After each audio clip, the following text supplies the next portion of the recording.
ஆண்டவராகிய இயேசு கிறிஸ்து நாமத்திலே மீண்டுமாக நாம் கூடிவர தேவன் செய்த மாபெரும் கிருபைகளுக்காக அவருக்கு நாம் நன்றி செலுத்துவோம். நாம் ஆதியாகம புஸ்தகத்தை தியானித்து வருகிறோம். ஆதியாகம புஸ்தகத்திலே சென்ற சில வாரங்களாக நாம் 35 அதிகாரங்களை முடிக்க தேவன் உதவி செய்தார். இன்றைய தினத்திலே நாம் அதிகாரம் 36க்கு நேராக செல்கின்றோம். இந்த 36ஆம் அதிகாரம் என்பது முதல் வசனத்திலே நமக்கு வருகிறது, ஏதோமியரின் தகப்பனாகிய ஏசாவின் வம்ச வரலாறு. அதாவது இந்த ஈசாக்குக்கு 2 பிள்ளைகள், ஒருவர் மூத்தவர் ஏசா, இரண்டாவது யாக்கோபு. ஆகவே இந்த ஏசாவுடைய வம்ச வரலாறை குறித்து இந்த புஸ்தகம் அல்லது இந்த அதிகாரம் சொல்கிறது. இதை ஏசாவின் டாலிடாட் அல்லது வம்ச வரலாறு என்று நாம் பார்க்கின்றோம். இது 36ஆம் அதிகாரத்திலே 2 வம்ச வரலாறுகளை நாம் காண முடியும். அதாவது முதல் பகுதி 1 முதல் 8 வசனங்களை முதல் பகுதி வம்ச வரலாறாகவும், அதனுடைய மீதமுள்ள வசனங்கள் 37ஆம் அதிகாரம் 1 வரை உள்ள வசனங்களை ஏசாவுடைய வம்ச வரலாறுடைய 2ஆம் பகுதியாகவும் சொல்லுவாங்க. அது ஏன் அப்படி சொல்கிறார்கள் என்றால், முதல் பகுதியிலே அவனுடைய குடும்பத்தை குறித்ததான விவரங்கள் வருகிறது. 2ஆம் பகுதியிலே அவனுடைய வம்சம் பிரபு வம்சமாக எப்படி மாறினது அல்லது ஒரு ராஜ்யமாக எப்படி மாறினது என்பதை குறித்து அந்த விவரங்கள் வருகின்றன. அடுத்ததாக அவனுடைய குடும்பத்தை குறித்து ஒரு சிறிய சுருக்கத்தை நாம் பார்ப்போமானால், நாம் அறிந்திருக்கிற வண்ணமாக ஏசாவுக்கு 3 மனைவிகள் 5 மகன்கள் அடிப்படையில் இருந்தார்கள். அந்த ஏசாவுடைய மனைவிகளுடைய பெயரை பார்க்கும்போது, ஏத்தியர் வம்சத்தை சார்ந்த ஆதாள், ஏவியர் வம்சத்தை சார்ந்த அகோலிபாமா. இந்த அகோலிபாமா என்பவர்கள் ஓரியரோடு இவர்களுக்கு தொடர்பு உண்டு என்று சில அறிஞர்கள் சொல்றாங்க. அதாவது ஓரியர் என்றால் யார் என்றால் அது நம்ம புரிந்திருக்க வேண்டும். ஓரியர் என்றால் அறிஞர்கள் பெரும்பான்மையர் சொல்கிற கருத்து குகைவாசிகள், குகைகளிலே வசிக்கிறவள்ங்கிற ஒரு கருத்து இருக்கிறது. ஆனா சில அறிஞர்கள் சொல்வது இந்த ஓரியர்கள் குகையில் வசித்தவர்கள் அல்ல என்கிற ஒரு கருத்தும் இருக்கிறது. ஆகவே ஒரு தகவலாக மட்டும் நாம் புரிந்து கொண்டால் போதும். ஏனென்றால் இது நம்முடைய மீட்பு திட்டத்துக்கு மிக முக்கியமானதல்ல. ஆனால் அந்த ஏசாவுடைய தேசத்தை குறித்தான ஒரு செய்தியாகத்தான் நாம் கற்றுக்கொள்ள முடியும். அடுத்த 3வது மனைவி இஸ்மவேலுடைய சந்ததியில் இருந்து அவர் திருமணம் செய்தார். அவளுடைய பேர் பாஸ்மாத் என்று நாம் பார்க்கின்றோம். இவ்விடமாக ஏசாவுக்கு 3 மனைவிகளும் அவர்கள் மூலம் 5 மகன்களும் அடிப்படையிலே இருந்தார்கள். பின்பு அதிலிருந்து பல்கி பெருகி புதிய சந்ததிகள் பெரித அளவிலே வந்தார்கள். அடுத்ததாக நாம் இன்னும் இந்த ஏசாவுடைய சந்ததியை குறித்து கற்றுக்கொள்ள வேண்டிய ஒரு உண்மை என்னவென்றால், இந்த ஏசாவுடைய சந்ததியிலே 2 மாபெரும் குடும்பங்கள் உருவாகின. ஒன்று ஏதோமியர், இன்னொருவர் அமலேக்கியர். 2 பேருமே ஏசாவுடைய சந்ததியில் வந்தவர்களா.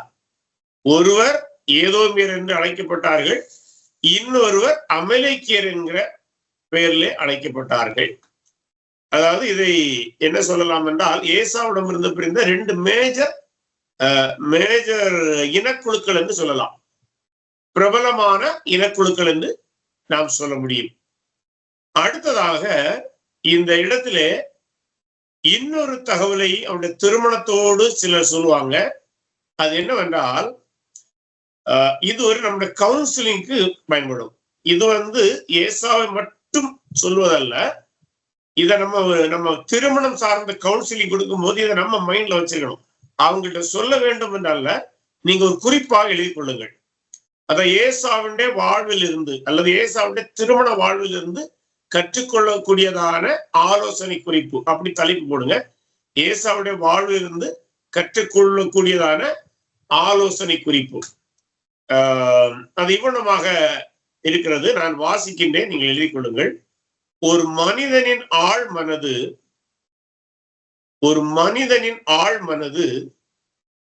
அவன் தன் மனைவியை தெரிந்தெடுப்பதில் வெளிப்படுத்துகிறது என்பர். ஒரு மனிதனின் ஆழ் மனது அவன் தன் மனைவியை தெரிந்தெடுப்பதில் வெளிப்படுகிறது என்பர். அப்படின்னா ஒரு மனிதனுடைய டீப் ஹார்ட்ல என்ன இருக்கிறது என்பதை அவன் எவ்வளமாக மனைவியை தேர்ந்தெடுக்கிறானோ அதுல இருந்தா கண்டுபிடிக்க முடியும் என்று சொல்றாங்க. இது just a tip for our counselling session, specially for the youth. அதுக்கு நமக்கு அதை பயன்படுத்த முடியும். சரி, அடுத்ததாக இந்த 10 ஏசாவுக்கு 3 மனைவிகள் 5 மகன்கள் பார்த்தோம். அதிலிருந்து 10 பேரன்கள் உருவாகி வருகிறார்கள். அவர்களும் பிரபுக்கள் வம்சம் போல மாறுகிறார்கள். 10 பேரன்கள் வருகிறார்கள். அடுத்ததாக இந்த வம்ச பட்டியலே 11ஆம் வசனத்தை வருவோமானால், எலிப்பாசின் குமாரர் தேமான், ஓமார், செப்போ, கத்தாம், கேனாஸ் என்பவர்கள் வருகிறது. இதுல இந்த கேனாஸ் என்கிறவருடைய குடும்பம் பிற்காலத்தில் யூதா சந்ததியோடு கலந்து விட்டதாக சொல்றாங்க. கேனாஸ் என்பவர்கள் பிற்காலத்திலே யூதாவுடைய குடும்பத்தோடு கலந்து விட்டதாக ஒரு கருத்து இருக்கின்றது. அது நாம் முக்கியமாக நாம் அறிந்திருக்க வேண்டிய ஒரு தகவலாக இருக்கிறது. அடுத்ததாக இந்த ஏதோமுடைய சந்ததியர் வாழ்ந்த பகுதி பெரும்பாலும் இந்த இஸ்ரவேல் தேசத்தின் எல்லையை நாம் பார்ப்போமானால் தென் பகுதி, தென்கிழக்கான அந்த அரேபிய பாலைவன பகுதி மற்றும் எகிப்துடைய எல்லை போன்ற இந்த பகுதிகளிலே அவர்கள் பெரும்பாலுமாக பரவி வாழ்ந்திருக்கின்றார்கள். அது அவர்களுடைய வாழ்ந்த பகுதியாக இருக்கின்றது. அதன் பின்பு இவர்களை குறித்து நாம் இன்னும் அறிய வேண்டியது, இந்த அமலேக்கியர் என்று பார்த்தோம் அல்லவா, இந்த ஏசாவுடைய வம்சத்திலே 2 பெரிய பிரிவுகள், ஏதோமியர் மற்றும் அமலேக்கியர். அமலேக்கியர்களை சவுல், தாவீது போன்றவர்கள் தோற்கடித்த வரலாறு நாம் 1 சாமுவேல் புத்தகத்திலே படிக்கிறோம். சவுல், தாவீது போன்றவர்கள் அமலேக்கியர்களை தோற்கடித்த வரலாறு பழைய ஏற்பாட்டிலே 1 சாமுவேல் புத்தகத்திலே வருகிறது பார்க்கின்றோம். அடுத்ததாக இந்த அதிகாரத்தை குறித்து அதனுடைய கடைசி பகுதியில் வரும்போது ஏதோமியருடைய ராஜாக்களுடைய பட்டியல் வருகிறது. இந்த கேள்வி என்னவென்றால், எப்படி ஏதோமியர்ல ராஜாக்கள் இஸ்ரவேலிலே ராஜாக்கள் தோன்றுவதற்கும் பல நூற்றாண்டுகளுக்கு முன்பாக இருந்திருக்கிறார்கள். அப்போ அதற்கு சில அறிஞர்கள் சொல்வது, இங்க ராஜாக்கள் என்று சொல்லப்பட்டிருக்கிறது நாம் இன்று புரிந்திருக்கிற வண்ணமான ராஜாக்கள் அல்ல, மாறாக நியாயாதிபதி காலத்திலே வாழ்ந்த நியாயாதிகளுக்கு ஒத்தவர்களைத்தான் இங்க ராஜா என்று சொல்கிறார்கள் என்று கருதப்படுகிறது. அதாவது இங்க ராஜாக்கள் என்று சொல்லப்பட்டிருந்தாலும் அவர்களை நியாயாதிபதிகளாகவே புரிந்து கொள்ள வேண்டும் என்று ஒரு கருத்து இருக்கிறது. அடுத்ததாக இவர்களை ராஜாக்கள் என்று கருதுகிறாலும் தவறல்ல. ஏனென்றால் ஆண்டவர் ஆபிரகாமுக்கு கொடுத்த ஆசீர்வாதத்தில் என்னெல்லாம் வருகிறது, உன்னிடமிருந்து ராஜாக்கள் தோன்றுவார்கள் என்று வருகிறது.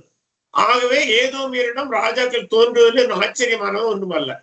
அடுத்ததாக இஸ்ரவேல் தேசத்துக்கும் இவர்களுக்குள்ள ராஜாவில் ஒரு சின்ன வேறுபாடு என்னவென்றால், இஸ்ரவேலுக்கு பின் வருகிற அந்த ராஜவம்சம் ஒரே குடும்பத்திலிருந்து வருகிறது. யூதா ஆரம்பத்திலே சவுல் இருந்தார், அது முன்பு தாவீது, அவனுடைய யூதா வம்சத்தை சார்ந்த அவனுடைய மகனாகி சாலமோன், அடுத்த ரெகோபயாம், அப்படியே அந்த வம்சம் வருகிறது.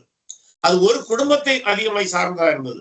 ஆனா ஏதோமியருடைய ராஜவம்சத்தை எப்படி சொல்றாங்கன்னா, அது ஒரே குடும்பத்தை சார்ந்ததல்ல, பல்வேறு குடும்பங்களை சார்ந்தவர்கள் தங்களுடைய திறமைகளினாலே அங்க ராஜாக்கள் ஆனார்கள்.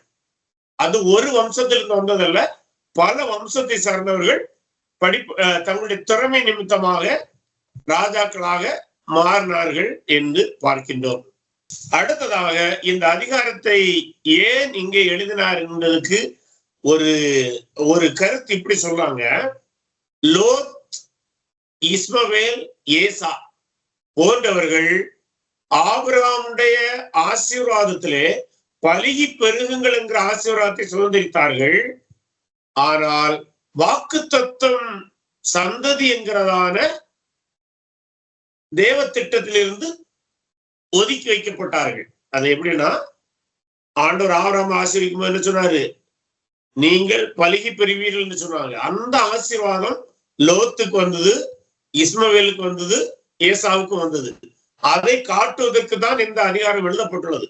ஆனால் கவனிக்க வேண்டியது வந்து, லோத்து, இஸ்மவேல், ஏசா இவர்கள் அனைவருமே ஆபிரகாமுக்கு ஆண்டவர் கொடுத்தார்ல, உன் சந்ததி மூலம் உலகம் ஆசீர்வதிக்கப்படும் என்றதான அந்த வாக்குத்தந்த சந்ததி திட்டத்திலிருந்து வெளியேறிவிட்டார்கள். ஒவ்வொருவரும் ஒவ்வொரு காலகட்டத்திலே வெளியேறுகிறார்கள். அல்லது வெளியேற்றப்படுகிறார்கள். நல்லா புரிஞ்சுங்க, வெளியேறுகிறார்கள் அல்லது வெளியேற்றப்படுகிறார்கள். இப்ப லோத்தை பார்த்தா லோத்தே வெளியேறி போறான், அது இஸ்மவேல் வந்து வெளியேற்றப்படுகிறான். ஏசாவும் ஆல்மோஸ்ட் அதே கதையெல்லாம் வருகின்றது. ஆகவே தேவனுடைய வாக்குத்தத்த சந்ததி என்கிற திட்டத்திலிருந்து வெளியே போகிறார்கள். ஆனால் ஆபிரகாமுடைய சந்ததியில் அந்த பெருகி பெறுகிறதான வாக்குத்தத்தம் இவர்களுக்கும் உரியதாக இருக்கிறதை நாம் காண முடிகிறது. அடுத்ததாக நாம் ஒரு கவனிக்க வேண்டிய ஒரு முக்கியமான அம்சம், இந்த ஏசாவுக்கு பிள்ளைகள் எல்லாம் எங்க பிறந்தாங்க? வாக்குத்தத்த தேசத்துல பிறந்தாங்க. நல்லா பாத்துங்க, ஏசாவுடைய பிள்ளைகள் அனைவருமே வாக்குத்தத்த தேசத்துல பிறந்தாங்க. ஆனா வெளியேற்றப்பட்டு வேற இடத்துக்கு போறாங்க. அதே நேரத்தில் யாக்கோபுடைய பிள்ளைகள் 11 பேர் வாக்குத்தத்த தேசத்துக்கு வெளியில பிறகுறாங்க. ஆனா அவங்க வந்தது வாக்குத்தத்த தேசத்துக்கு. அப்போ தேவன் மிக நேர்த்தியாக காரியங்களை நிறைவேற்றுவதை நாம் காண முடியும். பாருங்க, வாக்குத்தத்த தேசத்துல பிறந்து வெளியேறுகிறார்கள். அவங்க வாக்குத்தத்த தேசத்துல பிறக்காம 16 தான் பிறந்தாங்க. யாக்கோபு பிள்ளைங்க எல்லாருமே 16 பிறந்தாங்க, ஒருவரை தவிர, பென்யமீனை தவிர. ஆனா வந்து குடியேறினதுங்க வாக்குத்தத்த தேசத்துல வந்து குடியேறுகிறாங்க. ஆகவே தேவனுடைய அந்த திட்டம் இவ்வளமாக யாக்கோபுக்கு நிறைவேறுகிறதையும் ஏசாவுக்கு நிறைவேறாமல் அவன் தனியாக போவதையும் இந்த 36வது அதிகாரம் முடிக்கிறது. அத்தோடு இந்த அதிகாரத்தை குறித்தான முக்கிய நிகழ்வுகள் முடிந்து விடுகின்றன.